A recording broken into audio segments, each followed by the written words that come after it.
পঞ্চগড়ে ভরা মৌসুমেও দেখা নেই বৃষ্টির। এতে দুশ্চিন্তায় পড়েছেন জেলার কৃষক। বৃষ্টির অভাব এবং তীব্র রোদের কারণে রোপা আমন চাষাবাদে বিপাকে তারা। গেল বছর এই সময় আমন চাষাবাদ শেষ হলেও এবার এখন পর্যন্ত তেমনভাবে ধান বোনা শুরুই করা যায়নি। তবে যাদের সেচ যন্ত্র রয়েছে তারা সেচ দিয়ে ফসল উৎপাদন শুরু করেছে। কৃষি বিভাগ আশা করছে বৃষ্টি হলে আমনের চাষ শুরু হবে পুরোদমে। আষাঢ় শেষ করে শ্রাবণ মাস শুরু হলেও পঞ্চগড়ে দেখা মেলেনি বৃষ্টির।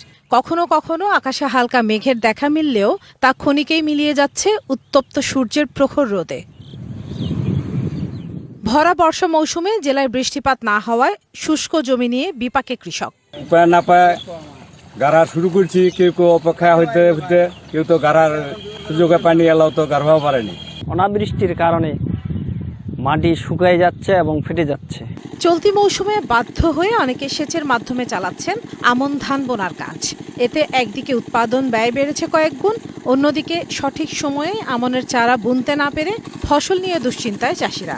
অপেক্ষা করতে হইতে এখন আমরা ছেলে মেশিন দিয়ে কাল সন্ধ্যা পানি দিছি, আজকে লোকদের গাড়ি নেছে ধান চাষ করে নেয়।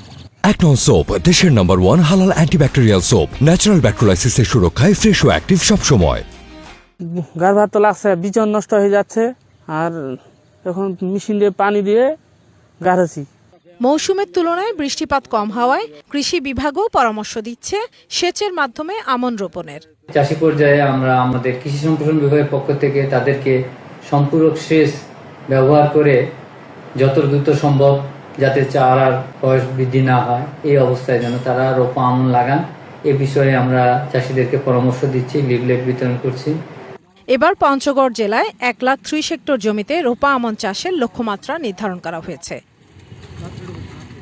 DBC news desk.